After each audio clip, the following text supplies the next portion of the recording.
താൻ പാതി ദൈവം പാതി എന്നാണല്ലോ. അപ്പോൾ നമ്മൾ വണ്ടി എടുത്തു കഴിഞ്ഞാൽ നമ്മൾ എത്ര തന്നെ സൂക്ഷിച്ച് ഓടിച്ചാലും എതിരെ വരുന്നവൾ നമ്മുടെ നെഞ്ചത്ത് വന്ന് കയറാൻ പാടില്ല എന്നുള്ളത് ഒരു അത്യാവശ്യ ഘടകമായതുകൊണ്ട് ദൈവത്തിൻ്റെ ഒരു എന്താ പറയുക ഒരു സപ്പോർട്ട് തീർച്ചയായിട്ടും പുതിയ വണ്ടി എടുത്തു കഴിഞ്ഞാൽ വേണം. അതുകൊണ്ട് തന്നെ ഞാൻ സാധാരണ വണ്ടി എടുത്തു കഴിഞ്ഞാൽ ആദ്യം കാടാമ്പുഴയിൽ പോയിട്ട് അവിടെ ഒരു പൂജയ്ക്ക് കൊടുത്തിട്ടാണ് വേറെ എവിടെയും പോകാൻ ഞാൻ തയ്യാറാവുക. അപ്പോൾ അതുപോലെ തന്നെ കഴിഞ്ഞ ദിവസം നമ്മളൊരു ബ്രദർ ഒരു കാർ എടുത്തപ്പോൾ ആദ്യത്തെ ട്രിപ്പ് കാടാമ്പുഴ പോകാമെന്ന് പറഞ്ഞിട്ട് ഞങ്ങളവിടെ പോയി.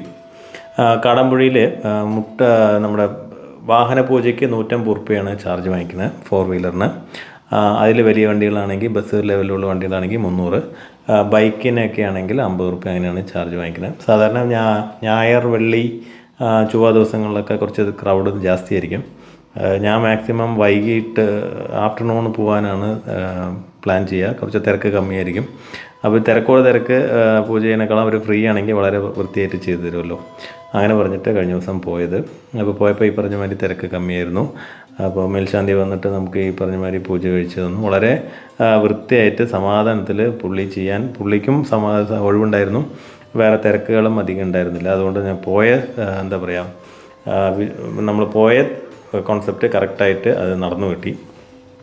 കാടാമ്പുഴ ഭഗവതി ഒരു വനദേവത ആയിട്ടാണ് ഈ കാടാമ്പുഴയിലെ ഭഗവതി പ്രതിഷ്ഠ.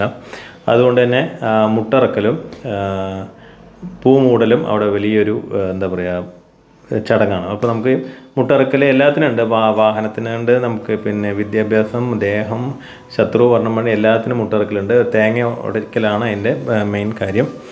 സാധാരണ പോകുമ്പോഴൊക്കെ തേങ്ങ നമ്മൾ വീട്ടിൽ നിന്ന് കൊണ്ടുപോകാറുണ്ട്. ഇപ്പോൾ അതിനെ മെനക്കെടില്ല.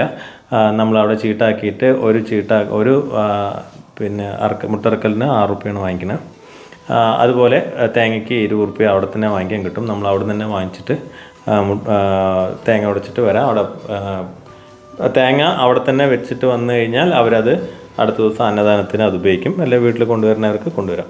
എങ്ങനെയാണെങ്കിലും ഞാനിപ്പോൾ പറഞ്ഞ മാതിരി അവിടെ പോയിട്ട് ആദ്യത്തെ ട്രിപ്പ് അവിടെ അമ്പലത്തിൽ പോയിട്ട് വന്നതിന് ശേഷം ആ വണ്ടിയിൽ നിന്ന് വേറെ ഒരു ദുരനുഭവങ്ങൾ ഇതുവരെയ്ക്കും ഉണ്ടായിട്ടില്ല. ദൈവം സഹായിച്ച് അത് ഈ വണ്ടിക്കും അതുപോലെ ഉണ്ടാകട്ടെ എന്ന് ഞാൻ പ്രാർത്ഥിക്കുന്നു ദൈവത്തോട്. അതിപ്പോൾ നിങ്ങളും ഇതുപോലെ വണ്ടികളെടുക്കുമ്പോൾ ഇങ്ങനെ പോകാറുണ്ടോ, ഏത് ദൈവത്തിൻ്റെ അടുത്താണ് പോകുന്നതെന്ന് കമൻറ്റ് ചെയ്യും. ഇല്ലെങ്കിൽ ഇവിടെ ഒന്ന് ട്രൈ ചെയ്യും. എല്ലാവർക്കും നല്ലത് വരും. Thank you.